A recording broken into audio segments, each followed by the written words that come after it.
Here it is. This is episode. Where are we at, Wolf? Is this 5?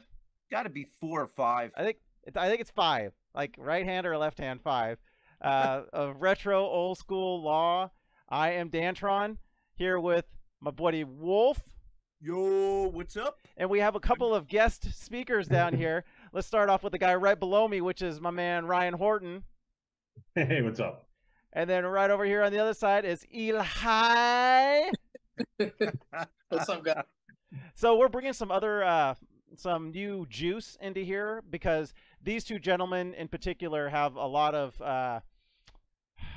knowledge when it comes to handhelds. A lot of knowledge when it comes to handhelds. Newer handhelds, older handhelds. They've been around just like us, and so it's fun to kind of bring in different perspectives, different. I mean, and like Eli is a little bit on the younger side, so he actually is got into handhelds a little different than us. So yeah. Anyways, so I'm gonna. Oh, I just spoiled it, didn't I, Wolf? That we're talking about handhelds. Oh, that's okay. Well, you blew it that second episode, so it was fine. I did blow it. So I'm going to kick it over to Wolf, and I'm going to let him give a little bit of a spiel on what's going on. Yeah. So what's up, everybody? So the episode today is handhelds.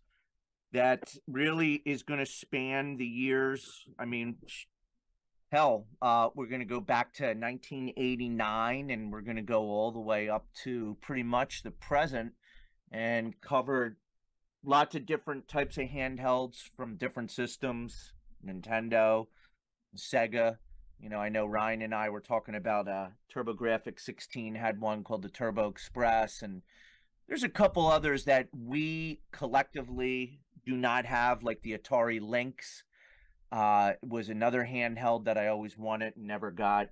But I think between the four of us, we'll show you a nice plethora of handhelds today. It's always fun to hold it in your hand. You know what I'm saying? And to your point quickly about the Atari Lynx, I actually have been playing the emulator. Dude, it's solid. Oh, really? It's a good, yeah. It's good. It is fun for what it is. Wasn't that slightly based on like Jaguar stuff, right? That was right around Jaguar time, right? Yes. Yeah. That was the handheld for that, I guess, system. That's awesome. I literally spent a ton of time playing it on my arcade machine, like just an emulation, and being able to play it on hand, because it was kind of the first form factor that resembles a lot of the common handhelds today, like the Switch and the Steam. Like that Atari Lynx was that style and everything else, which wasn't very common back then. Oh, yeah, no doubt. Cool. Well, Wolf, you want to start us out? I think you got the vintage style. What do we got? Okay. Let's go back to 1989, folks, and my goodness, I'm trying to think how old I was, but Eli, don't go back to 89, because then you're gonna just like poof, it disappear. You're gonna pop smoke. I was just thinking that. Oh man. So I kind of remember this. This was under the old Wolf Christmas tree, and this is the old school Nintendo Game Boy. I believe this is the exact Game Boy I had when I was a kid. You still have the box? I have the box, the styrofoam, the manuals. That's the kind of the way I was as a collector. Like I don't know. I always wanted to keep everything kind of in meticulous shape, and in rummaging through my stuff, I found this right next to it, and that's the Game Boy rechargeable battery pack. Oh my gosh, does that still recharge and hold juice? Or is it I factory don't sealed? know, but the box is in really good shape for 1989. That is beautiful, my man. That's amazing. Just see, these are the things that I like about this, because like we don't normally show this stuff even when we're talking about each other. And again, like Wolf brings it up, and I'm going to use his words for it. It's not braggadocious. It's one of those things that you see pictures and stuff, but you don't actually see the stuff. Like I've seen pictures of that stuff, but I've never actually seen it. Like, well, I guess this still isn't really like in real life, but still, you know what I'm talking about? Like actual footage of those unique. I mean, even the boxes, because I remember going into Toys R Us, right, and actually seeing those things up on the shelf, or because they had it all locked up. But I never actually saw one of those boxes since the rechargeable pack. Since I remember seeing them inside one of those cases, I've never seen one out in the wild. It's absolutely bonkers though that you had the discipline at that age to keep a box. Like I'm pretty sure because I got mine for Christmas.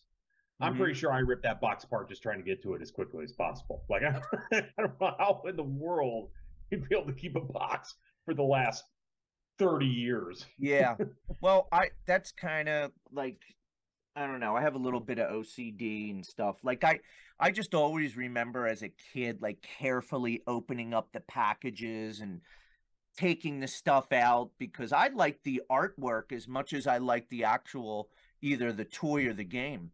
You know, I was always fascinated with the illustrations and, you know, Larson, you and I talked about that briefly when we went into Toys R Us. We would look in the aisles and you actually bought games based off of, was the artwork cool? Because you didn't have the internet and you didn't have anybody telling you what to buy. So if something had a cool art cover, you're like, I want that one. And that's how you bought games. So it was kind of weird. And you ended up with like Atari Pac-Man.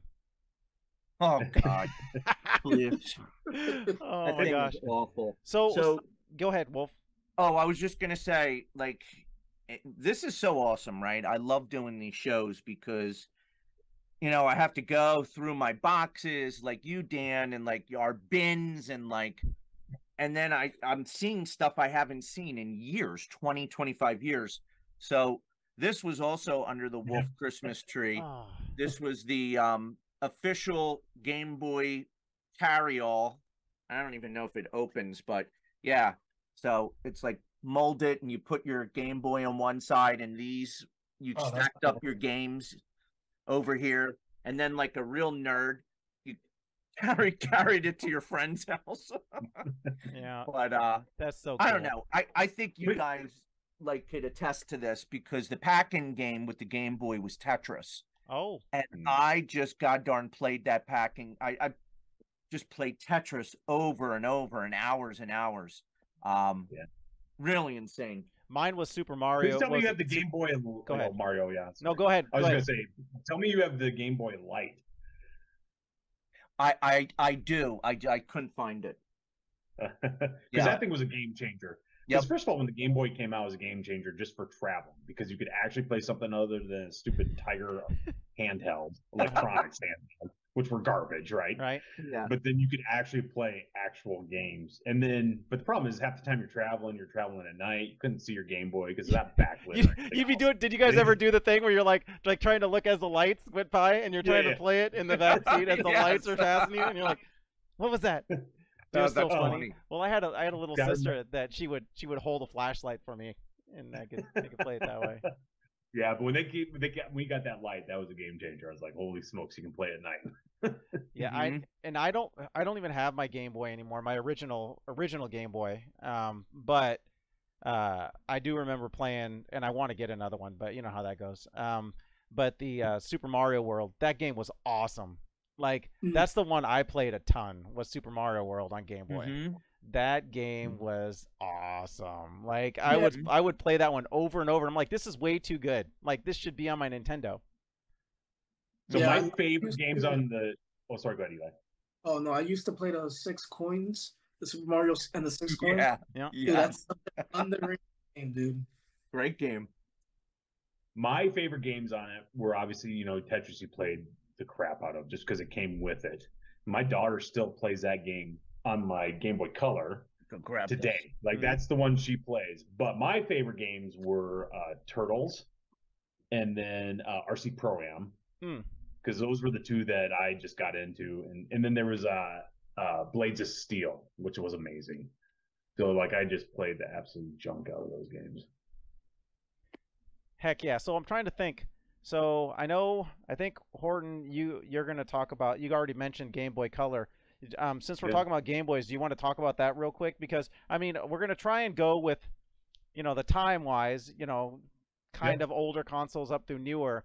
But I remember Game Boy Color came out quite a while after the original Game Boy. Quite a while after. Yeah. Yeah, no, there were, we should probably talk about some of those consoles that were in between because we were talking about it like as Wolf had mentioned, like the NEC Turbo Express. Like that was out not too far after the Game Boy. Yeah. And like to be able to play TurboGrafx 16's game. I remember a kid had one in my middle school, and I remember seeing that thing and being absolutely blown away. Not only because how much we knew it cost, right, but because it played the console games in it. Yes, the actual console games, and like crazy. Like TurboGrafx 16 was a pretty amazing console for like game quality and everything else, and to be able to play it on a handheld, it's like that was nuts. So yeah. Real quick, I'm ready. These are the 2 original games that I kept when I got for Christmas.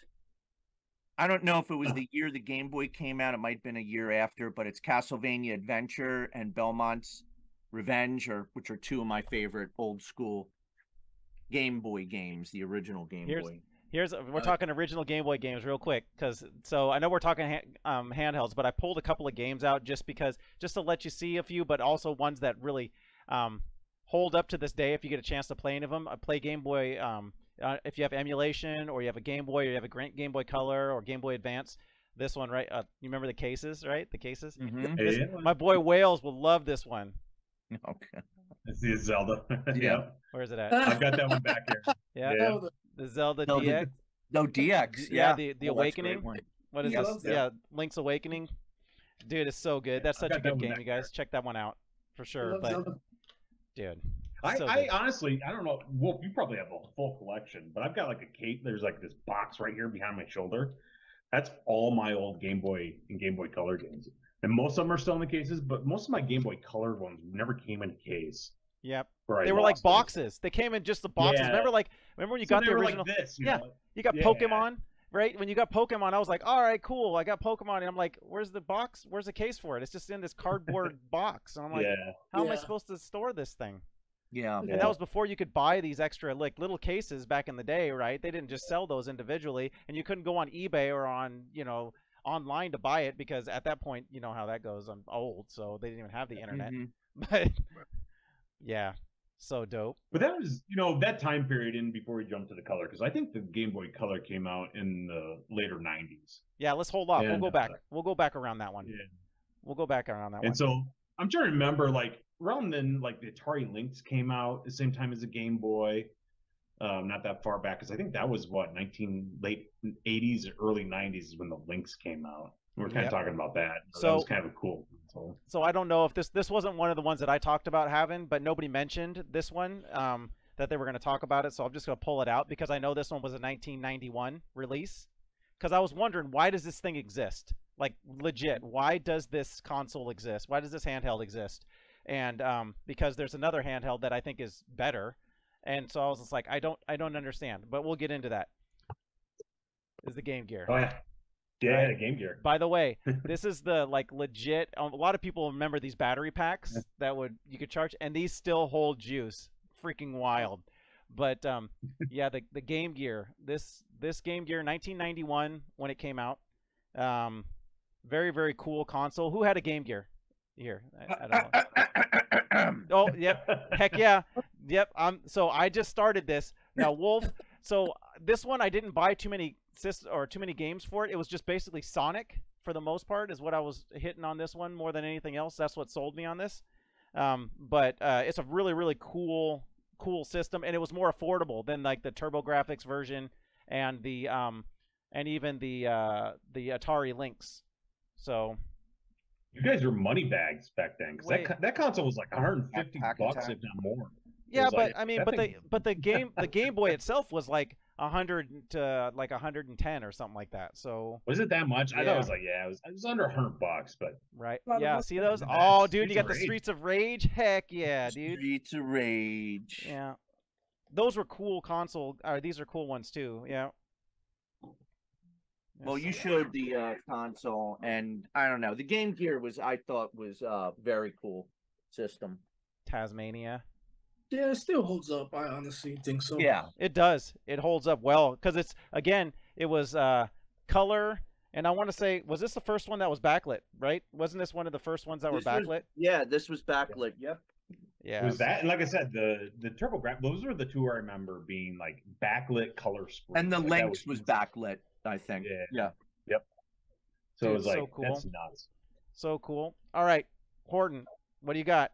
Where are you going? You going Game Boy Color Well, now? I think Wolf should show his first because Let's do it. Okay. this is my original Game Boy Color, but it's been through a little bit since I originally got it in the late 90s or whatever it was.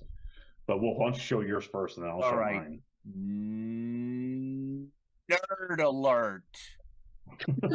I'm sitting here and I'm like, I am the biggest nerd. Like I had all the handhelds, but I had to have the cases that went with it so I could carry it to a friend's house. Hey, Oh, Wolf. you got it too, Larson. All right. That's awesome. Oh, no. All right. Well, here is. I love these things, but I might have beat you up if I saw you walking around the neighborhood with Yeah. One of those with your purse.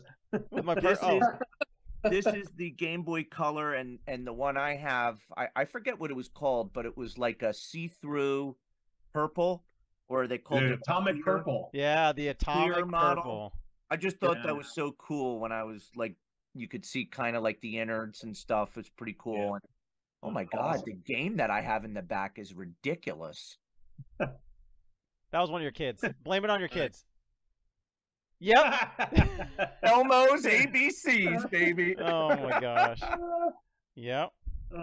All right. Show yours, Rye. Yours is way cooler than mine. So mine's a little bit different because, like I said, mine was busted. I had a bunch of lines going through the screen and everything else. And so there's this crazy, insane like community out there about modding and building parts for these things. And so I was like, you know what? My speaker didn't work. You could just barely hear it. So I'm like, I could probably replace the speaker, and then the screen and everything. I was getting lines through it, and it's kind of fuzzy. And so I went down this whole rabbit hole of modding Game Boys. And so about 5-6 years ago, I went through and I got a color backlit screen. And here I can probably switch and show you if you can maybe see it. But fundamentally, what you do, you could like actually go in. And so first of all, it wasn't just a speaker. It was actually that I added an amp to it. So you could actually hear it. Nerd alert. And then, Yeah, right. And then it was actually, a full color screen backlit and everything else. You see how loud it is? Yeah. Yeah, it is loud. So I went through that whole rabbit hole of going down, and now it's amazing. Like, I find it's funny enough. It was actually my daughter's usually playing Tetris in it right now, but I've got like tennis. But the cool thing was about the Game Boy Color was the fact that you could still play your old Game Boy games because I've got a huge catalog of Game Boy games. But then you could also pull out, like here's my Mario. That game is awesome. I play that one all the time. Yeah. And so when you pull it up, but the thing is now it's backlit, full color, right? It's crazy. Sweet. I can play at night. That was the big thing, being able to see without the Game Boy light and all that kind of stuff. So yeah, so if you're interested and you still got an old Game Boy, I'm gonna actually take my original Game Boy, and that screen's just absolutely shot. And I was like, you know what? I think I might, try to just get that up and running again. But I was like, after I modded this out, I was like, I'm gonna just use this. So actually, I've got it up on. I actually present mine. I've got a stand back there. I usually have it sitting on. Nice. But I opened mine up. It actually still has batteries in there. The date on them is March of 2009. How much you want to see? Want to see if it turns on or not? Yeah, fat chance. Oh, No, it turned on? it turned Oh my on. God, that's ridiculous. Oh, man. no possible way. That's ridiculous. Hang on, I 2009. got- Yeah, 2009. amazing. Hang on. Let's see. Where'd I put those? Like Game Boy is a champ, dude. Yeah, seriously. How are they not corroded? I don't. So I it's keep funny, my that stuff was the thing. nice, dude. I keep my stuff nice. But still, like when I found mine, it was in my parents' basement or something. I was home like 7 years ago, 8 years ago, something like that. And I was like digging through. They're like, take your shit. And I was like, okay. I got it. Trying to. Oh, get it Oh up yeah, there. look at that. That's nuts. Hang on. I Yeah. gotta. So, There and you I was go. digging through it, and Tetris DX. DX. Yeah. yeah. 2009 batteries are they're collectors, so That's awesome. keep those back in there. But I had to pull mine out. My batteries were all corroded. Like I had to take out the contacts and scrub them clean. And, like it was a mess. Well, this one too is I got this protector on it too. It's like a rubberized protector because I got this. Yeah, I want to say this was like early 90s, mid 90s, probably mid 90s, like 96 or something like that is when I got this one. And I like the kiwi green. So I was like, dude, I'm gonna go with the kiwi. I did like the purple. I almost got the purple one too because that one's dope. Yeah. No, I like the green too. It's awesome. I'm trying to remember, when did they come out? Game Boy Color? I had to be in. I think it was before 96, if I had to guess. Yeah, if I had to guess, yeah. I don't. But these were 98. kind of like a re-release, Is though. it 98? Game Boy Color? Yeah, I think so. Yeah, according to Wikipedia. Oh, I was gonna say, because right. I was like, I was in college, which I'm dating. Yeah, myself, 98. But I mean, I remember getting it in college. Wow. Okay. Interesting. Very cool, but great. Barely in college. great handheld console. And the thing about that one too is they're not super expensive. You can still find Game Boy Colors relatively inexpensive. You can even find them. I know there's a thing called Boxy Pixel that you can get like straight up like metal, aluminum like skins for them. They're freaking awesome, and you can get like Horton did with the backlit and all that kind of stuff. So very affordable system. Huge catalog between Game Boy games and then the Game Boy Color games. Massive catalog. Definitely. And that was the cool thing for me, is like I could still play all my Game Boy games. Like that was awesome. Yeah. Good selling feature. Sweet. What you got, Wolf? You got what you got going on next? Oh, me? Yeah. I mean, because Eli, do you remember playing Game Boy Color at all? Oh, absolutely, dude. What was your go-to? Pokemon Yellow, Super Mario World. Mainly those two. Tetris, a bunch of good ones. Donkey Kong. And it was just cool that you could play, again, like what Horton said, like just playing the old classic Game Boy with that. The fact that it was compatible to even do that was amazing.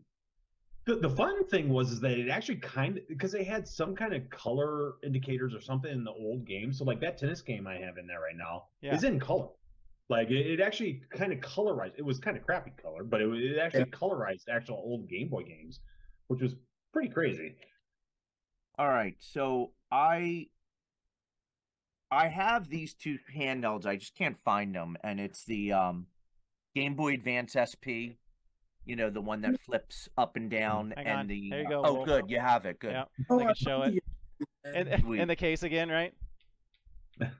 Yeah. Yeah. That's it. Favorite, man. Oh, let's see what game is in here, Eli. Hang on. Oh. Super Street Fighter 2. Super Street Fighter 2. That's great. Nice game. This one too. I'm gonna let you talk, Wolf. But this one, the batteries usually die on these Game Boy Advance games. Yeah. So if you're really a nerd, that's when you learn how to get the security little screwdrivers, and you learn how to unsolder and resolder in new batteries for these. So yes, this is one of the games that I had to do a new battery. That was the same with the Game Boy Color games. Like you can see the battery in there. I changed my battery in that too. Yeah. Oh, that's beautiful. But this was really. I have a black one. I just can't find it. Well, these ones were cool too because they were rechargeable batteries too. Mm-hmm. Yep. This one had the rechargeable. Man, I owned one with the Mario and Luigi Superstar Saga. Oh my god, that was such a good console. Yeah, Wolf, what do you remember about this one? This was actually my favorite one. Keep talking. This is my favorite Game Boy. I love that handheld, Dan, because like it was so small. Like literally, you could close it and put it in your front pocket and travel with it. It was like I love, Horton talked about the portability. Like the Game Boy, the OG one was about like this big. It was heavy. You weren't putting that in your pocket. But this one, you could start. I believe it was the SP and the Game Boy Micro was starting to get really small that you were able to like just pop it in your front pocket and take it with you, which is really dope. And here's one of the best parts about these older Nintendo ones, these older Nintendo handhelds. Regular Nintendo or Game Boy games would work in this too. Yep. Any of the Game Boy Advance, any of the Game Boy Advance stuff, regular Game Boy games and stuff would work in it. Wow. Yeah. Isn't that crazy? Cool. I didn't even know that. Yeah. So it's like your phone, right? Flip phone. But and it's kind of crazy that the Nintendo Micro wasn't a success at all. Like it like published and just disappeared. That's the one that's going to be expensive too. If you try and look for it, these ones to find like this in good condition is expensive as well. Any of these, this one and the Micro in particular. But these, if you have the opportunity to get any Game Boy, not, you know, discounting all the newer stuff beyond this. This is the one, you know, you can play original Game Boy games, Game Boy Advance, Game Boy Color games in. This is going to be probably the pinnacle of the one that you're going to want. The flip top. I like the one that that was a really limited edition that actually was colored like a Nintendo. You remember that one? The gray with the black lines on it. Do you remember that one? It's funny you said that because, well, I mean, this is a skin that I'm going to show, but anyway, the one of the highest grossing systems of all time, I believe, is in the Nintendo DS. I want to say it's like the 5th highest grossing system or somewhere around there, but my DS, this was a skin, Dan, but I know which one you're talking about. It kind of looked, you know, it was all authentic and stuff, but this was this is the DS. It had the 2 screens, and, you know, talking about like modding and stuff. So this is I don't know if you could see that. Probably not, because it says N5. So you put this in the back, and it had, I don't know, did something to the system, and you had like 102 games or something. And it was all of the regular release DS games, and you could go on your computer and you could swap them in and out. It was like the beginning for me to like get into the modding. You know, like we'll start talking about modding a lot. You know, Ryan did it with the color. We'll talk about other handhelds that are modded, but this was cool because you could just take this with you and you have 100 games with you. And it's awesome. Instead of just having one game that you could pop in the back, and like a nerd, bring your carrying case with like 5 or 6 other games, you know, that you could swap out. Look, it's just being smart and not damaging your system.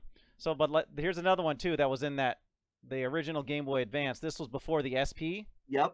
Right? Yep. It was a weird, again, this was like a good one. It was small enough that you could put in some of your pockets, because back in the day when this came out, right, were those big baggy pants. Do you remember that? Like the big huge green ones, or the big jeans that were like they weren't even tapered, huh? The Jenkos. Yeah, Jenko, like, so this would just pop right in those, no problem. But it wasn't, it was color, but it wasn't backlit. And then all of a sudden they upgraded to the SP, which was smaller, backlit. And so these ones pretty much went down. But the cool part about these, actually you could do it with the SP too, I'm pretty sure, is these are, when Wolf and I talked about the GameCube, there's a connection cable, and there's like for Animal Crossing and stuff, you can actually link this to it, and you can use it as a controller, and it does other stuff, which was really, really cool. Seldom used, but this console's dope, and it's going to be a lot cheaper than the other Game Boy Advance versions that are out there. Yeah, it still blows my mind that it took Nintendo that long to get backlit screens. Like some of their decisions are always kind of like, what in the world? Like, why wouldn't you? Because everyone was, you know, at that time it was starting to become a lot more prevalent in other systems and other things. It was just like, come on. Yeah, it's like people play these things in the dark. It's like Nintendo. Like, come on, dude. Everyone's doing it now. It's not like it's new technology, right? We figured this out. We have the technology. So, okay, we can keep going for a second, but does anybody have anything else that's like in that early 90s, mid 90s category? I just had a weird thought of Ryan Horton back in the day wearing his Z Cavaricci jeans and popping one of those Game Boy Advances in the front pocket. I'm from the Midwest. Back in those days, they were Zumbas. And and Reebok Zumbas, pumps. Yeah. Yep. And Reebok pumps. Yeah. And, all right. I got one. Since we're on it, go ahead. I just showed the DS. Was it the DS? Or was it the DS Lite? Well, anyway, I can't remember. So, oh, dude, this is for Wales. This is for my boy Wales. This is the Nintendo DS Lite Special Edition Triforce Zelda. Came with the there's this Phantom Hourglass, and it came with the special. I don't know. I was really big into Zelda. It's one of my favorite franchises. So you're gonna see a very similar theme with me throughout. So Zelda and Castlevania, like they're those very, two are definitely some of my favorites. And they're they're kind of similar in a lot of ways when you think about it. I mean, the gameplay is, you know, not it's 100%, but collecting different types of weapons and playing. One, of course, is side scroller, but the other one kind of they do the same thing, right? Where you're going, you can't get past a certain point because you got to get something else. It means you got to go back to go somewhere else to get to another spot. So kind of that same concept between the two, the exploring and all that stuff, which is dope. Definitely dope. That box looked in rougher condition though. Well, what happened? That box was not in good condition. It was still there. That looked like it was in still there. pretty good condition. It's in really good condition. It's just the top. No, I know. The top. That's what my box tops look like. Yeah, somebody ate it. Yeah. Still, it's awesome. So I'm gonna take a second and I'm gonna go backwards in a little bit. So I remember I mentioned 1991 when the Game Gear came out, and why does this system exist when there's another system that I think is better? The main reason is I don't think the technology was there, and they needed to combat. So Sega, the way I'm imagining this is that they needed to combat and fight against Nintendo because Nintendo had such big market share in the handheld with the Game Boy. So they came out with the Game Gear. They had to come out with something. So they came out with the Game Gear, backlit color screen, way better than the Game Boy. I mean, really, when you break it down technologically and hardware-wise, way better. But why does this system exist? Well, because the technology for this next handheld didn't exist for another few years. And that handheld is actually one of my favorite handhelds of all time. And again, nerd alert, is the Sega Nomad. So Sega Nomad, for those of you that are not educated in this system, it is freaking dope. The Sega Nomad, really what it is it is a Sega Genesis in your hand. Like straight up. Like hang on, I grabbed a game here. Oh, you're going to like this game too, Wolf. So check this out. Check out that one, Wolf. Ariel, the Little Mermaid. Heck yeah, dude. Yeah, this one was crazy. You could pick Triton or Ariel to play as. But anyways, so the cool part about this, so like I said, if this one is there, why do we have the Game Gear? I was like, why didn't they just have this? But the technology to shrink down a Mega Drive, or what we call the Sega Genesis, was not there yet in 91. So this didn't come out till 95. And just a Sega Genesis cartridge fits right in the top. This is official first-party Sega hardware. And then it actually would second as a Genesis console. So there was an AV audio out plug-in at the top, right here. So like the back of a Sega Genesis had one of those. And then you also got the second port, the adapter, so you can have your second controller plugged in. So in theory, you can plug this into your TV and use this like a Genesis. So the portable Genesis, you could play as you're going, and then you could also plug it in wherever you get there and play it on a bigger TV. Okay, dude, that's a bitch though. Dude, it's freaking dope. But here's the thing: a couple of things when it comes to this system. You can get modified, modded versions of this and all that kind of stuff too. But but the big part about it is that you're going to struggle with are these battery packs. All right. So I actually have, and I haven't done it yet, but I want to change. I actually have a rechargeable battery pack, like a legit rechargeable battery pack from Sega. This, of course, doesn't work anymore, but I know there are ways, and I've seen videos on opening and cracking these open and putting in new cells in it. So I haven't done that yet. That's future when I need some therapy, more so than normal.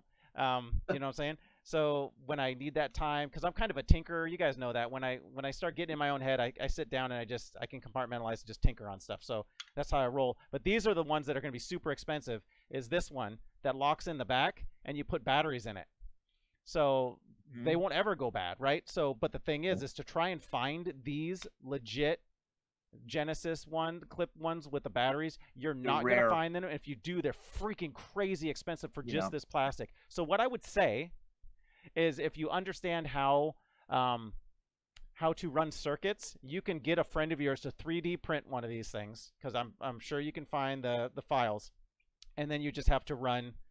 Basically, you're just running the loop for the batteries. I mean, you can get that stuff, the metal components, super easy, and just make it yourself. So that's what I would suggest if you get this console. It's freaking awesome. I would highly suggest it. Out of all my handhelds, if there was, well, minus the newest stuff, all older console handhelds, this is by far the one that I would choose, because the library was so big. so big. It's like huge. I can only imagine though. Like it's awesome carrying your game library around when you're trying to travel. No, you can only do like I'd you can say- only take like 3 or 4 games, right? Yeah. That was the thing. You can only take 3 or I 4 of those. But yeah, it's dope. But again, 95, it was pretty amazing. I mean, even compared to some of the other systems that were out, like the Game Boy Color, like you said, that was Nintendo's hit back against I think something like this, and that's probably the one drawback of this one is having to use full-size games on it. Awesome full-size games, not so awesome, like you said, traveling with them. But once again, that kind of shows how ahead of its day the Turbo Express was. Oh yeah, because you played The cartridge. I mean, and they were small though, Thin like cards. they weren't big. Yep. Yeah. They were like memory So, it card was size for Neo Geo. Like seriously. That was 10 years before that. yeah. They were called Hue cards. Yeah, And because they they're were square, like little right? They credit were- cards, and they just popped in. I gotta say, Dan, I'm very impressed. Okay, as an avid collector that I am, I always kind of wanted a Sega Nomad, and I've been flea marketing for a long time and stuff. I can honestly say, I have never ever in my life seen that in the wild anywhere. So I know it's rare. It's a great system, and we've talked about this, right? Like ad nauseum. It's great, right? We live in a day and age where you can emulate games, right? So it takes the whole like idea of collecting and spending a ton of money on games out of the window, but nothing will replace playing a game on its original hardware that it was intended. So you pulling out like our last episode, Streets of Rage 3, which is a rare game, popping it in your Nomad and playing it on the actual hardware, nothing could top that. Yeah, it's pretty dope. The Nomad though, again, so don't let it deter you. If you guys are looking around, it's not super expensive. You can find modded versions of it, like where they've taken it and they've refurbished it and put a new screen and stuff. Last time I was looking, $250, which seems like kind of a lot, but if you're a collector and you're like legit gonna play it, I mean, like I'm gonna go around, you just want to have that feel. It's not one of the more expensive ones. Like if you're looking for like a really nice even Game Boy, like original first gen Game Boy, you're still gonna be talking like a nice one. You're gonna be talking $150 for a nice one. So it's not much more expensive than that, and you get all the Sega Genesis library. So I think it's freaking dope. And I know we're going to get into this, but like playing the old game cartridges, actual swapping out cartridges and stuff, you were always kind of relegated to using the old hardware and everything. But now you've seen this come out with, it's called the Analog Pocket. So basically it's like in the form factor of a Game Boy or whatever else. And you can get different adapters to play the different handhelds, some like a PS Vita or whatever else. I can't remember all the newer ones, but it was originally built for like Game Boy games and everything else. But to have that newer hardware now being able to play those older games in the way they were intended to be played, using the actual cartridges that you would already have or anything, like it's crazy to see this kind of revival. And it's probably because of nostalgia and all those old farts are getting old enough to be able to pay for this stuff. Well, you remember those? Like, I mean, do you remember you can buy the consoles that you can play like a Genesis, Super Nintendo, regular Nintendo. They have like all those slots. You can buy that relatively inexpensive. Like if you want the feel and you don't want to get the original console and you don't want to get into emulation, all that kind of stuff, you can buy those. Yeah. Those, what are they? They're like retro something. I don't remember exactly what they're called. I actually have one that's sitting up somewhere that my uncle was just gonna throw away, and I was like, no, give me that. Everybody knows. Everybody that knows me around me, it's like I don't sell this stuff, and I don't keep it to sell it. I keep it to just have and protect it. So when somebody is like, I'm cleaning out my garage, they just know if they find an old console, rather than just taking it to Goodwill or throwing it in the garbage or something, they just go, Dan, we'll take that. And I'm like, heck yes, I will. And so it's one of those things that like they're out there in the wild. Those and then older games too. There's tons of that stuff out there. It's just most of that stuff's sitting in someone's like grandma's basement. Same thing with a lot of these handhelds. They're just sitting somewhere in a box. That's like, all right, clean your stuff out and give it to yeah. So I was looking at the Analog Pocket because now I want to buy one. But basically, you can get an adapter set that allows you to play the TurboGrafx 16, PC Engine, Super Graphics, Neo Geo Pocket, Atari Lynx, and then Game Gear. Like you can buy adapters, and so it's just in that same form factor. You can put your old cartridges and games in, which is nuts. But again, now for you saying that, Horton, though, there are other alternatives that are available now. That's kind of like if you're going to go emulation route, where you want to play these games, is it really worth it for that with what we have nowadays? You know? Totally agree. Yeah. But, yeah. Get Eli. I know you're dying to say something there. Please. Oh, Wolf, I had to ask you. You being a collector, and Ryan mentioned the device, but do you actually have a Neo Geo Pocket? I don't. The gold X.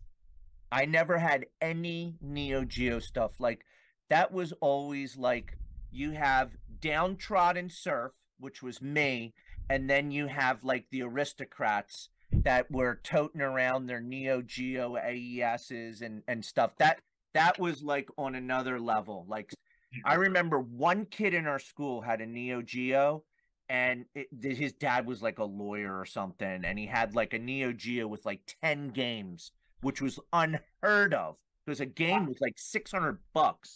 Jeez. I never even saw one. Like Yeah. I might have seen one in a store or something, but I never knew of anyone who had one. Right? I mean, they were like $500-600 or something. I can't remember. It all. Yeah, Lars Dan's has got one. We'll talk about Did you that get one back later. then? So you do know I someone. was gonna say. Yeah, you do know someone. I did not have it back then. That was when I had money. But just like Wolf said, like that was one of those. We're gonna get off track here, but we talked about the Pocket, so we can talk about it. But that was one of those consoles that when I first, when I got money, that was we'll call it one of the holy grail consoles, like because it was so rare, so freaking expensive. So I always had it in my brain. As soon as I had a little bit of money, that was going to be one of the first consoles that I bought. And so, and it was, and I bought it back in, I want to say it was probably like 2009, maybe 2009, 2010. I bought it on Amazon. And it was the console with 2 big controllers, all the hookups, and 1 memory card and 5 games, and it was $500 for a US AES system. That is a steal nowadays. Yes, seriously. But it was like I said, I just looked it up because I had to remember, because I remember thinking it was just back in when it come out, 1990, right? Released, and the cost at that time was $650. Yep. In 1990. And inflation. Like, that was insane. Yeah, that was that's so much money. More than a PlayStation 5 now, technically. Yeah. So.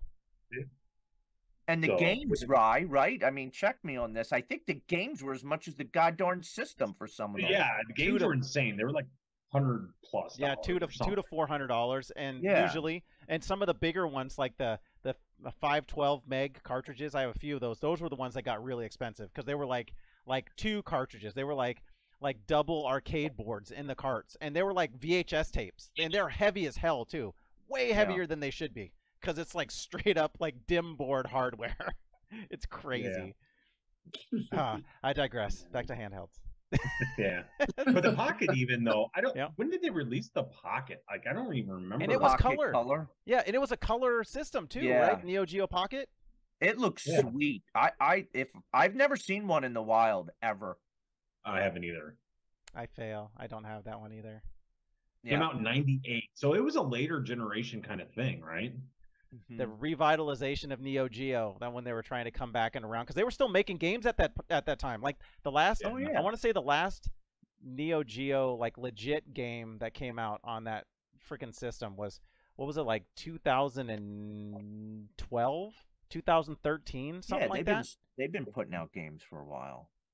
It's a long time. The King of Fighters was always the one. King of Fighters, always every. But it was crazy. Like it was, I mean, because it was like the games in the arcade, like the Neo Geo cabs, where dude, like the graphics were insane. Dude, you could take the Neo Geo, your memory card from your game at home, save your game data, and in the arcades, you could plug that memory card into the arcade slots. Hopefully, somebody didn't shove gum in there because it's gonna mess your stuff up. But you could plug it in there.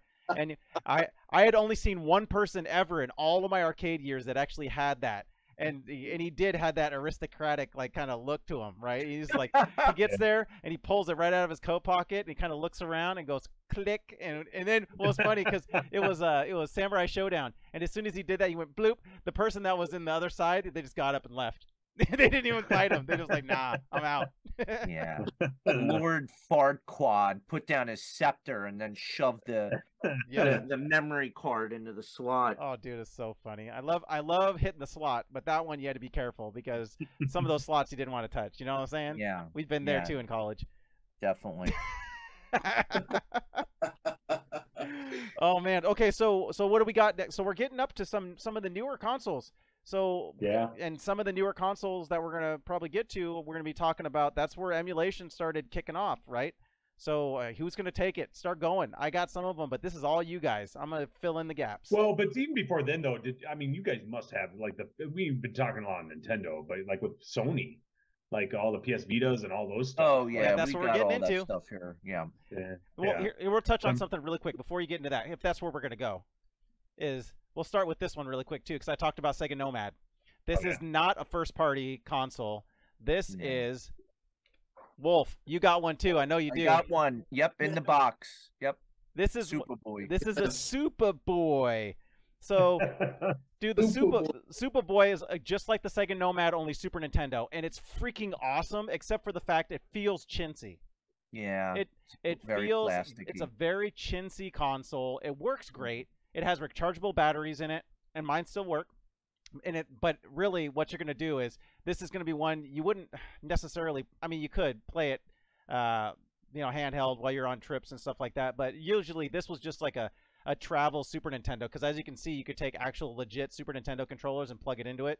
Yep. It's just like the Sega Nomad, and this is for Wales, just so you guys can see the Primal Rage. Primal Rage. Look at how good the sticker is. Yeah, dude. it's a nice copy. Nice clean. So yeah, this for Wales, right? So when I was grabbing a game to show everybody, so like it's just ridiculous how big this thing gets, right? I mean, like size matters, but in this situation, for travelability or portability, this is not necessarily something that you're just gonna whip out of your pocket and just start. But it's a dope system though, only because I love Super Nintendo so much. But it is definitely a little bit on the cheaper side because it's not first party. Like if you hold this and you hold that Sega Nomad, you can tell the difference between third party and first party. Oh, definitely. Just an obvious difference there. It's not, the Superboy is not a practical, really, like, you don't want to take that out and because you're afraid that it's gonna, like, anything knocks into the screen or the plastic, it'll break. I mean, that thing's like Long Dong Holmes. I have You're not gonna like. You can't see, but I have a screen protector that I cut perfectly and put it on there because okay, well that'll help definitely. You know? But it's for those of you at home, super cool, really neat. You could prop it on a table, plug into OG Super Nintendo controllers, and you could play each other Street Fighter 2. And it's really neat. It's like having a portable console, but it, like Dan said, it is very cheap feeling. The volume control is cheap. It's you start turning it up, it starts crackling. It's just it's not made the way it should, but it does the trick. So it's Hyperkin that makes it, and that's the company that usually makes those multi-slotted machines too. So I mean, it's good for what it is. It's not super expensive, but it's still a dope system. I really enjoy it. But again, if I had to choose between, if I'm going to take one handheld and it's going to be like an older handheld rather than this newer stuff that we're going to talk about, that's usually the one I'm going to take is newer stuff because you got more in it. But this would not be it. It would be the Nomad. All right. We're ready. I don't know if anybody has. I think Dan has one too. This is a Sony old school PSP. This to me was a game changer because I think we could all talk about this. I mean, this had it had a little like kind of, I forget what this is called. Analog controller. Analog. Thank you. It had the analog. It had the top buttons. It felt great. The picture looked, oh my God, the screen is huge. It was color, and the PSP library was fantastic. Yes. And you could plug in some earbuds. It's the perfect travel. Here's my pocket right here. There it is. So you could very portable. This Sony PSP also played movies, which was really cool. I have a bunch of them in my closet, right behind me. I think I have Kill Bill and Kill Bill 2. Yeah, Harry Potter. There they are. The UMD. If they would movie. sell you a feature film on it, or if it was a game, it wouldn't be. The Grand Theft Auto games, the God of War, like Oh my God, definitely. Time, man. Library was insane for that system. Oh. And it's like everybody was kind of into Sony, when the PS1 came out, and it was like, wow, you could have, and PS2, you could bring it with you, literally. And it just, the graphics were so great too. It was expensive too. Like I remember when it came out in the early 2000s, and it was like $250 or something. Yeah, it was a lot of money. And it feels expensive because it's heavy. Yeah. Like Premium. This is way heavier than if you put one of these in your hands, you'd be like, oh dang, dude, this thing's heavy. And Mhm. That was the thing about them, is the quality. Like Yep. they Sure. were solid. Yep. Mhm. The only drawback to quality on these is you would have every once in a while button would stop working, right? That was the main complaint on when it come to PSP, is there would be like a select button wouldn't work, or one of the volume buttons wouldn't work right. Yeah. But then again, with the cool thing about the headsets that Sony had, you could plug in headphones, and if they had the adjustment on it, you could still control the sound with the headphone adjustment and not have to worry about them. So that was kind of cool. Mine still works good, but this was the first system that I specifically modded with the larger memory card, and then putting other stuff in here. And let me tell you, the first time you play Turtles in Time handheld MAME version on a handheld, that's what got me. That's what got me the bug in emulation. And as you guys know, me and EHA and Mega Caves and whatnot, I've had mine for 10 years. But this specific system is the one that really started going, yep, I'm going to start messing with emulation more. Because this system itself was freaking awesome. Good choice, Wolf. Yeah, Dope. no, it's great. And it's so funny you said that, Dan, because my PSP, I'm not sure if it's charged up, but mine is fully modded too. And it's got Game Boy and Atari 7800 and NES and Super NES and Genesis and TurboGrafx 16. And it's just, it's awesome. And that got me really, that's it. I got a 2 gig card in here. You know how many old school games I have on this freaking 2 gig card? 2 gigs? Wow. Dude. Damn. Crazy. I don't think mine's 2 gigs. That's a lot. I haven't opened that thing up in years. Yeah. 2 gigs? 2 gigs. That's insane. That's a lot of space. And that was an upgrade from this one, which was my.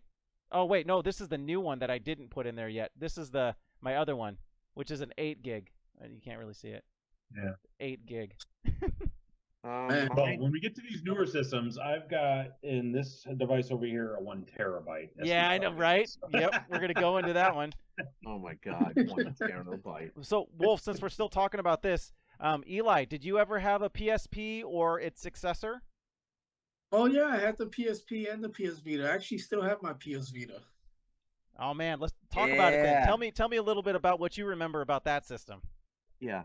Oh, the PS Vita or the PSP? I don't care. Either one, dude. Tell me about it. And go into the Vita if you're starting with PSP. Dude, honestly, PSP, dude, when I got my hands on it, and then when it played, Grand Theft Auto, and, it's just like, holy shit, this plays just like Grand Theft Auto 3 on the PS2. And it's its own story, dude. And it's like this device is just doing that. It's in your hands, and then if I didn't want a game, I wanted to listen to music, I could put my MP3 selection in there. Boom.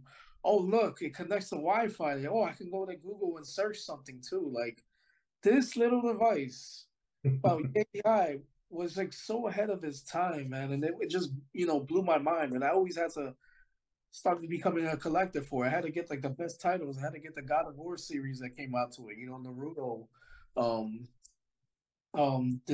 Defender Extreme for the PSP, another solid game for it too, man. So I got into that thing. I was like, man, I gotta build this up, and then came along the PS Vita.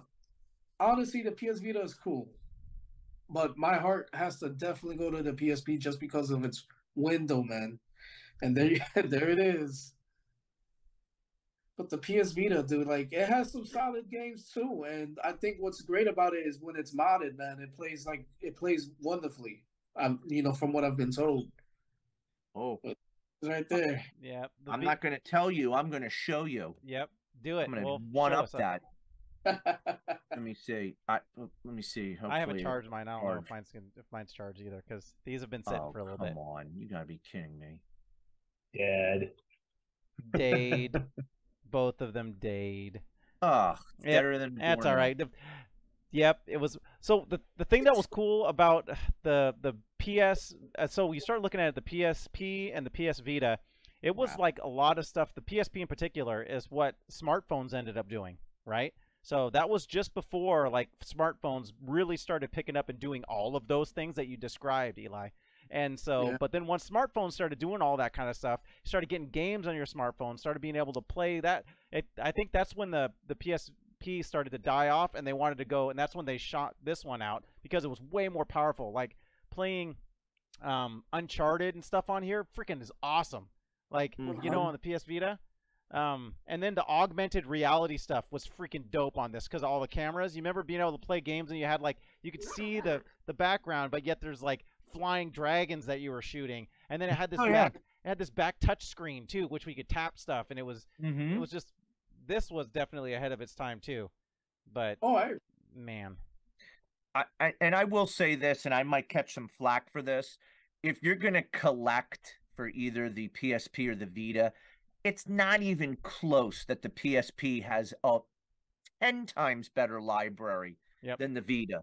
The PSP is one of the funnest systems to collect for. I absolutely try when I go to a flea market or something, I try to hone in on PSP games. I just find that to be so much fun to collect for. And they're all over the place, and they're dirt cheap. Yeah. Because rarely people will go off of those. Oh, look what I found. Check this out, Wolf. You did it for me for the PSP too was when they introduced Twisted Metal for it, man. Yeah. Yes. Dude. Yes. This is my inner there it Wolf. is, in the box. My inner Wolf I got right my here. box upstairs. I found it. I found a box. Yeah. It has a $55 bonus value memory card from AT&T. That was the AT one. Hold on, gentlemen. Yep. Yep, you got to find it now, Eli. It's there. I saw you disappear into the closet. At least I think that's what it is. Looks like a blurred glory hole. Let's see what we got. Oh, look at that case, dude. Hang on, I want to see that case. Show us the case. Oh yeah, that's dope. No, yeah. Look at all That's those a gamer. games. That's a gamer. Yeah. I have game there, that keeps a charger, and then it keeps the PS Vita start. And then the PS Vita. It has its own special like Velcro in case inside the case. Oh, That's awesome. That's next level. Good selection of your games. You could take it, and of course the PS Vita itself. I'm not sure if it's gonna turn on because it has this weird funk that if you don't leave it on for a while, I know. It just dies. Right. Yep. Yeah. Yeah, mine's dead. Mine was I wonder dead. what game I got in mine. Actually, now that we're talking about it, what game do you think I got? What? Because what's in yours? There's always a game that's left inside it. Yes. Let's see if we can guess the game. We'll have Ryan Horton guess the games. Okay, there's no game in it. Well, I'm gonna guess Larson has got like the Little Mermaid or something. Close. Spider-Man? It's Marvel something. Marvel versus Capcom 3. Not quite. Marvel versus Capcom 3. There you go, Eli. So It's funny. Your camera's like blurring it out. I know, right? I'm like I'm trying to zoom in as far as I can. It's like no. I believe they had The Walking Dead had a game on the. Oh, there you go. Yeah, Persona. Is that what that is? That's Persona awesome. 4, yeah. Man. I don't even have. You know what's really cool though about PSP games? Go ahead, Eli. Keep showing. But My last one. This one's fucking a good one, dude. Give what's it a shot. What is it? Escape Plan? Is that what that one is? I can't quite see it. It's blurring out. I can't. Nope, it's gone. I can't tell if I'm on a gummy or not. What the hell? Yeah. I don't know how to take this blurry fucking background out, dude. Sorry. It's like you're Just a few games, just for example, for those of you that are like into PS Vita. So, Mortal Kombat. There You know, we go. Eli, what's up? I know that's in your case. That's the Ultimate Mortal Kombat. I mean, more Ultimate Marvel vs. Capcom 3. You got this Uncharted. This is definitely another one to pick up for that, no doubt. And then Eli, here you go. My anime nerd's coming out. Ooh, there we go. Sword Art Online. Yeah. Where's the games go? Straight out of Aincrad. It's at the top. Wolf at the top. You must play it a peel lot. back one of the spots. Mine's modded, so I play like I have all the all the Vita games. Every single game Vita library I have on. It's already in there. Dude, yep. This game right here, I have been waiting almost 5 years for a fucking sequel. I'm ready. So good. Oh yes, that is a great game. What is that? The Wolf Among Us. Oh yeah. Oh, that's great. Yeah. Dude, they're finally gonna do the sequel, but apparently, if you ever played this one and you beat it, it left you on such a fucking cliffhanger, and it's not gonna suddenly even talk about that. And I'm like, why? Does it leave you like on a cliffhanger? Like what was it? With the Valve game. What is it? Half-Life 2. Does it leave you on that one? Basically. Awful. Terrible. I almost choked on my own stuff. All right, so we're getting up to the other the newer handhelds. So let's go with it. I'm gonna enjoy, because these newer handhelds you guys are gonna talk about, I do not have, but I want more information. Like some of the guys out there, I'm sure that's watching this want some information on these for sure. So well, we should probably go into before we go into those. Yeah, I have a few. Probably of the newest Nintendo. generation handhelds. We probably should talk about Nintendo, right? Yeah. And Switch. Yeah, we could do that. Real quick. You've got more than I've got lights and everything else, but that was such a prevalent handheld over the last It's got to be 6-7 years. When did the Switch come out? it's been out for 5 years at least, It's been out for a while. and it's still selling But like it was kind of hotcakes. crazy, right? Yeah, I've got mine. I don't know what yours looks like. Well, but you've got it's the stereotypical Nintendo where they will milk this thing for its life because it was pretty innovative, right? It's a console. It doesn't compete graphically with the Sonys and the Microsofts, the Xboxes and the PlayStation stuff. But it was also, this thing is light and thin, and I can now actually detach, right? And then actual motion sensors. It was like very versatile and a lot of different ways to play. So it's kind of combining the old Wii and everything else with the new gaming consoles, and it's a pretty amazing device in terms of it kind of reinvigorated the category. Right. So I don't know, they also continue to improve it, right? So I think you've got the OLED model, which is the screen is beautiful. Yeah, but I can. It looks just like yours, right? So the only thing that's different is the screen. So it's not it's not even worth showing. You just showed what I have. My sons, I have two sons. One is 12 and one is 8, and each one has their own Nintendo Switch Lite. This is the Nintendo Switch Lite. It is just like what Ryan held up, except you can't dock. So it is just a portable system. This is the special edition. I think Eli might like this. It's got you see those Pokemon? I don't know what they're called. Jama and oh yeah, real life. Oh, that's cool. Yeah. So it's like a special edition Nintendo Switch Lite. It's gray. It came out with, I forget which, was it Sword and Shield? Yeah, I think this came out when Sword and Shield came out. So that's my son. Lights were I had a Switch that I got when it first came out and for the kids and stuff. And they busted it, right? Like sliding it out, they broke the, I'm on my third set of controllers for it and everything because they would try to force them out and everything. The really cool thing about the lights were for kids. Like they were smaller, lighter, a lot more robust, and they were perfect for my kids. Yeah, I've got the exact same one for my one daughter. Yeah, this is the turquoise. This is for my younger son. And they love it. They could drop it. It's made like a brick. It's not gonna break. The only bad thing are the buttons. Those covers come off. You can get replacement ones, but they don't like them because they don't stay on. The white things on top of the they do come off. Yep. Yeah, that's my only complaint about the things is that. So Nintendo was working really hard to get your hands off of your Wii's and to switch it up and put them on that. Is what you're telling me. You thought you're not gonna get through a episode with Dantron without some sort of weird pun, and I'm just dad puns. That's the way to go. But nothing about buns this time yet. Go ahead.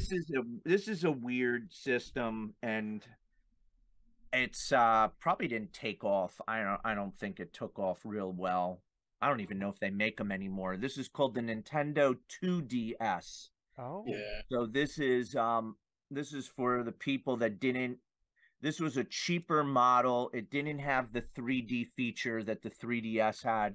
I'm wondering what game is in here. And you couldn't fold it, right? No. It's kind of like a brick. It's not. This is my son's got Super Mario Maker in there. Oh, he nice. loves that. Loves creating levels and stuff. But this was cool. This was the first system he had. But his dad went, I'm ready. Screw that. I don't want 2DS. You give me the goddamn 3DS. So I had to go out and Wales, cover your eyes. Oh, yeah. This is the special Zelda 3DS version. I god darn love this thing. It's awesome. What do I have in there? Super Monkey Ball 3D. It's phenomenal. Here it is, the box. It's called the Zelda edition. And it came with a game, and it's got all the Zelda crap on it. But that was the 3DS, and then for a short time they came out with the new Nintendo 3DS XL. Oh, yes. And it had an extra button, I think, or it was bigger overall, bigger screens and all that kind of bigger stuff. screen. It had another joystick, I think, on there. Yeah, for dual analog stuff, right? Yes. Yeah.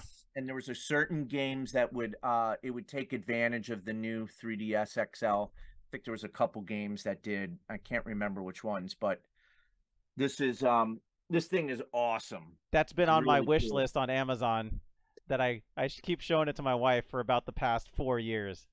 An XL. Yeah. So cool, dude.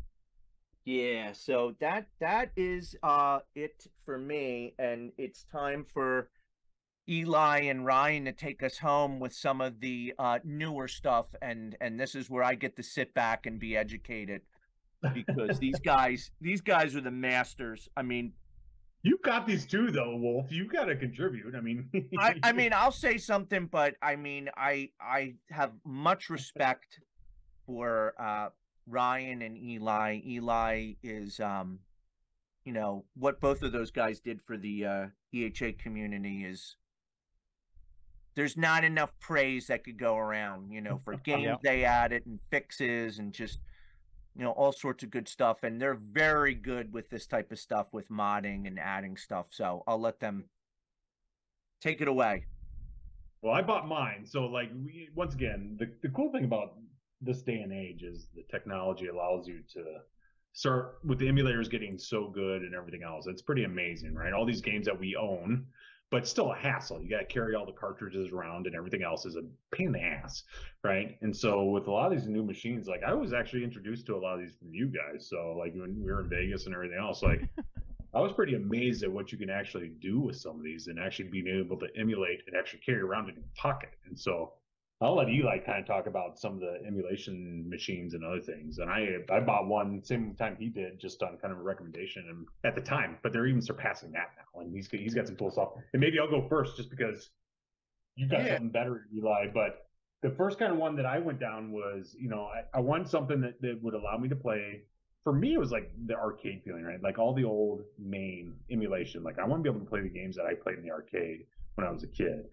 And so the one that I really kind of started leaning towards, and it was the emulation of some of the other handhelds and some of the other consoles and that kind of stuff, but was the Ambernick. And this is there. I mean, there are a ton of different ones of these or whatever, but I liked it because of the screen and the form factor. I mean, it was well made. It was it's metal casing, real nice big bright screen. I'm turning it on right now. It's got battery in it. And that was it's kind of not cool dead thing. like all of ours when we were holding up our Right. Look at these sweet consoles. Yeah, we didn't take the time to charge them. They're all dead, except for my 2009 battery Game Boy Color. Well, it's funny because the thing is, I played the hell out of this thing for a long time, right? And it's just an emulator, and it's running I don't even know what is the emulator. It's got to be what is it, Eli? Bartosera, I think it is. Monozero, yeah. And so I used to play the heck out of it. It was a nice bright screen. It's like beautiful. The buttons and the analogs work really well. Not a lot of joystick drift or anything. Well, it's got a lot of the old consoles, but for me it was the main. But it's got like some of the other ones. But I played this a lot until other things grew up, and they've got even more powerful because I think these can basically emulate up through. I don't even know if mine will do Dreamcast. So it's yeah. That's pushing it. Probably PlayStation, maybe. Yeah. Maybe PlayStation's about it. Yeah, there's some PlayStation, but I don't think it would go PS2. No. No. That's the cutoff. And PS2, Dreamcast. It's on here, but it's probably a little bit sketchy. Probably slow. Well, Dreamcast probably runs certain slow. games might run well on there. Some of the ones that were specifically cell shaded, we've messed with those ones, right? Yeah. Like Jet Grind Radio probably work out pretty good. All of those types that really aren't working major polygons. It was more sprites. It could handle sprites better. Yeah. But it was a cool. Like I just love the size. I love the pocketability, even though it seems like it's big, but it's not. It's not a big device at all. So it looks bigger in these huge hands. Oh wait, no. Well, I don't have that big hands. These tiny hands, it looks massive. But even like with this, these doll hands. Right. It's about the size of a PSP. It's maybe a little bit longer, but too many jokes. Cool. The only drawback with that device was the damn battery life, dude. Like for something, I have to agree that particular Ambernick had the prettiest fucking screen, man. It was pretty big, it had a fan in it. I'm like, cool. Even when you're playing basic MAME games, dude, the battery was shooting so fucking low, and they can't even retain battery when you shut it off. Well, that's the thing I don't like about it at all. Is even with it off, the battery drains.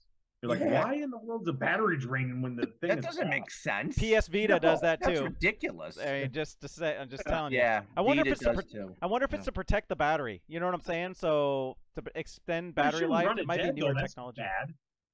I don't know.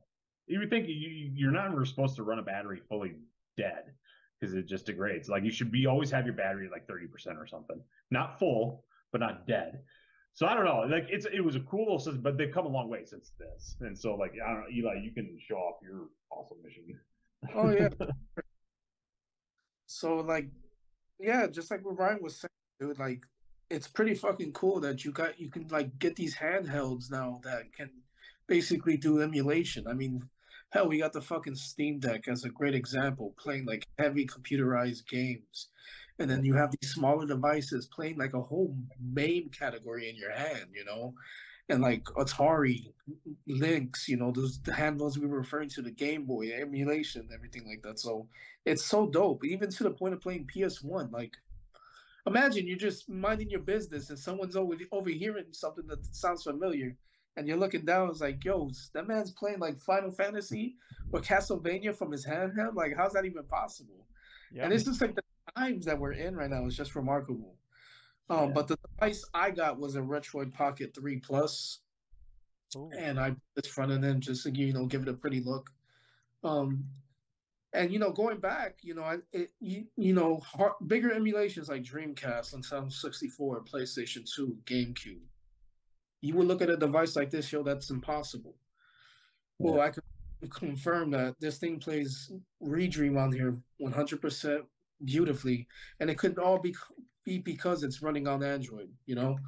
Upscaled too, right? Upscaled Redream. Upscaled Redream, dude. Yep, that's the way to go. Straight up. Even does 64. I'm about to finish my Conquer, so playing it 100% of the way, and it's running me through perfectly, man. It has Nintendo DS. It's like PSP, and then this is another one. This is a very difficult emulator, and unless you got something like the Odin and the Steam Deck, you have no issues. Ambernick cannot handle this. Mm-hmm. This bad boy, I'm playing God of War like it's nothing, man. Granted, just a disclaimer. I just want to point this out there. Whoever gets this device, emulation is still going to be finicky. Depending on any device, you have to still play with settings. So just bear that in mind. Some things I may do may not break a game. Other things may break a game. But I'm playing God of War, Ghost of Sparta, man, just going through it like, and I'm having a great time. Grand Theft Auto, having a great time, and it's like a PSP in my hand, and like in a wider form. You know, it's nuts. A PSP on fentanyl. Yeah, right. So, Yes. speaking of fentanyl, another thing I want to. That's a weird transition, but go ahead. So you see this right here? That's Nintendo GameCube. Oh, Yeah. Absolutely right. And I have confirmed I was playing Luigi's Mansion for a good 20 minutes, and it was No, I asked you to if that plays. Luigi's Mansion is plays. the game. Oh, it bro. plays? It plays, dude. Wow. It plays. Again, bear in mind, GameCube is a difficult emulator, and for something of this size, because if it's GPU size, it's remarkable. We could even do. I was playing Mario Double Dash, and I also confirmed I don't have the platform on here because my intention for this device is to not use it for PlayStation 2, but I have confirmed. I tested out Twisted Metal Black, and it was running at 60 frames per second. Oh, Heck yeah. damn. I did 2 full levels with, no lag at all. I was going through. I mean, a little bit of stutter every now and then, just a tad bit, but it was running this course. But of course, something like that is very demanding on the battery. So wasn't my intention, but it was just nice to see, hey, it did live up to what it could do. So if you're looking for a handheld device in budget, hey, Retroid Plus Pocket 3. Nice. Yeah, that's the cool thing about those devices, and I would still be using mine until kind of this new generation, right? Which are fundamentally they've gone from, they've got kind of mobile-based processors and other things, but now they're kind of getting into like these are full-fledged PCs, and so like the one, obviously we've got the Steam Deck, right? And so like going through here, like I mean this is running full Steam, right? And everyone watching this knows about the Steam Deck, right? But the ability to be able to run AAA games, right, on a handheld device. Now, granted, you're not going to be getting 120 frames per second and everything else, but you can actually play all of these games really well. And then, I've got my whole Steam library on. Oh, I don't have my whole Steam library on here, but it's accessible. There are certain games, though, that you have to worry about, like if it's got some kind of cheap, protection or anything else, you might have to run actual Windows. But these devices, you can install full OS with Windows on it and everything else to get around of it. And there's a lot of tutorials out there. The cool thing about it also is like there's be able to play like kind of the emulation retro games and everything else. They have things like Heroic Launcher to play epic games, that kind of stuff. But then like all the emulation you can do on here, and actually lists them as I have them in here. I don't have all the artwork downloaded, but I've got all my main games on here. And so it kind of, getting a device like this kind of moved me away from the other one. It is bigger, like it is chunky. It's a pretty chunky boy. Look at that. Size does matter, is what he's saying, you guys. Take note out there. No matter what anyone says, size does matter. There's that Amber Deck, right? And then there's the Steam Deck, and then here's the Switch, right?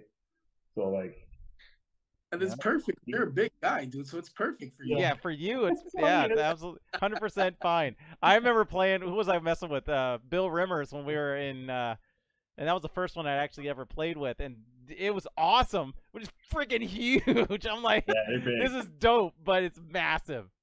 And that's definitely what she said. Exactly. Yep. It feels great though, like the contours and stuff. Yeah. Fits in the hand well. Oh, it feels great. Oh my gosh. It's the difference between the Steam Deck is like the Ron Jeremy and the Amber Nick is like the Beetlejuice from the Howard Stern show. Oh. It's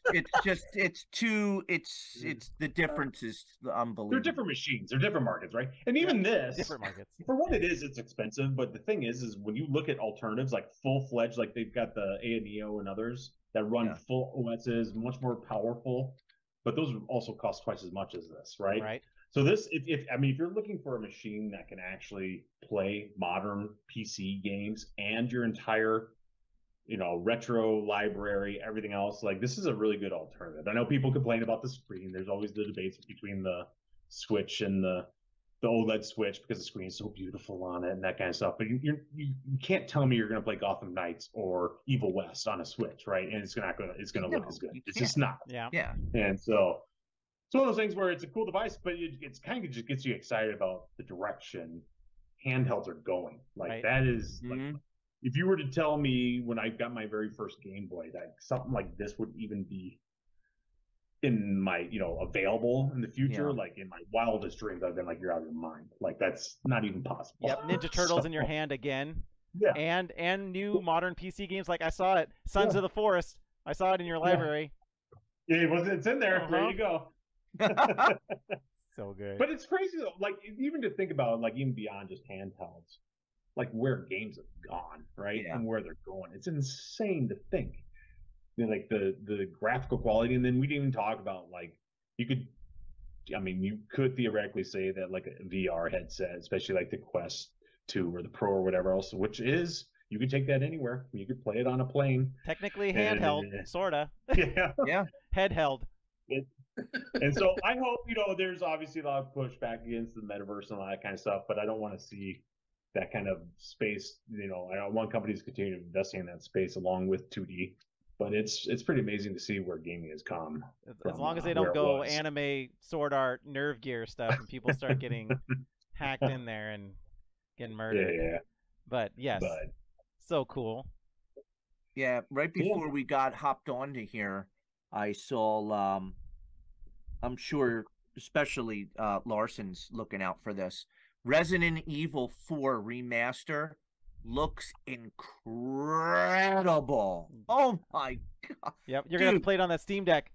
That's got to be a must ride for you to get. Like that's a Steam Deck purchase without a doubt. I mean, it is just. I have beaten that game so many times, and I'm actually excited to play it again through this remaster because it looks like a different game. It looks insane. It is different. It is a different game that you've seen. They've already talked about how they've changed the storyline. They've changed the paths. They've changed how some of the enemies interact. So no QTEs at all. Thank gosh. Yeah. Those take you right out of it, dude. I mean, like, oh my gosh. Yeah, coming at the end of March 23rd or 24th, I think. So just before The Last of Us Part 2 or Part 1 comes out on PC. Yeah, I've got that pre-ordered. So Last of Us coming to. That's a cool thing is seeing like Sony and some of the others releasing some of these games onto PC. Format, because there is no, we can't play them on PSP or the Vita or anything else. So it allows you to play those games and on a handheld. That's just bonkers. Like it's nuts. Awesome. This was a great episode, guys. Anybody else have anything to say before we finish up? Anything else? Memories? Situations where you went and your sibling tried to steal your handheld and then they lost an eyeball or an eyebrow got burnt off or something? Nothing? I had a sister. She wasn't into it. So I was lucky. Yeah, mine either. I was a nerd. You talked to my sisters about it. They were both younger than me. They were like, yeah, we didn't get into video games. That was for dorks. And I'm like, hey, what? And she's like, Well, this was handheld related, but my brother, once upon a time, my birthday was coming up, and he challenged his best friend in a poker match for his Super Nintendo set with games, and he won it and surprised it for me on my birthday. Oh, that's awesome, dude. Sweet. That's pretty cool. And Super Nintendo is way before your time anyways, but still awesome. That's dope. Yep. That's a great console. Fun fact, Larson just said he was sisters called him a dork. Dork is short for Dorcas, which is a whale penis. Sweet. I just wanted the audience to know that. I'm down with it. Now we're talking about. We're talking about all sorts of knowledge on retro. We're talking about. It's not just gaming. Seafaring mammal chodes is what we're talking about now. That's where this episode has gone. That wasn't me that brought it up. That was whale. That wasn't a Dantron. That was whales right there. But anyways, I want to take a moment to just thank Eli and Ryan, and of course always Wolf for coming and hanging out. I just like sitting, you know how we do this? One take. We just sit down, we start hanging out, and we just talk random stuff, and it records, and that's what it is. And it's just to kind of be like a window into like those of you that are watching this, just to know what it's like to just sit down with some friends and just hang out. You can watch these things and be like, oh yeah, I remember that, and take some notes and go, man, I remember they mentioned something about that. I remember playing this game. Again, it's one of those like memory things, like we might say something, it'll spark a memory that you have, but it's filed way back, and it just opens up your mind to remember things that you wouldn't have remembered, without something that sparked that. And I really enjoyed this. I love hanging out with all three of you. You bring so much knowledge, especially when it comes to just video games in general. But this handheld discussion was lots of fun. It was. I think it's going to be one of those ones that's just, it's so different, right? We're not just talking about one system, one console. We were able to like discuss different hardwares and what was cool about it and what we remember, and that's meaningful for me, and I really appreciate you guys going on this journey with us. It was a blast. It was fun. In fact, I'm sitting here playing. It made me want to play all my old games, so I'm playing them. Nice. As always, I Dan doesn't like when I say this, but if you like what you are seeing right now and you're enjoying the Retro Law episodes, go to his YouTube page, subscribe. He does all sorts of cool gameplay type videos and walkthroughs and reviews and all sorts of cool stuff, multiplayer stuff with friends, and it's a cool channel. So, it only takes a second to subscribe to his channel. We want to try to get him to 1,000 quick. So, no thank you, BS. Wolf. Thank you. I appreciate you. He can stream live. Yeah. Yes. Yeah. He'll do That it would be live so then. cool. Yeah. Yep. I normally go live on Twitch and then carry my stuff over to YouTube. But if it gets so crazy, I might end up shifting over to YouTube all the time. It just depends. It's just one of those things. Again, I do this and we hang out for the love of the game. It's to have fun. It's not necessarily to. It's fun versus trying to get subscribers. And if people like what they see, then great. But that's not my main motivation. But it's really cool if you guys decide that you did want to subscribe. So, thanks again, Wolf. Thanks, Eli. Thanks, Ryan. This was a pleasure. And until next time, y'all, peace.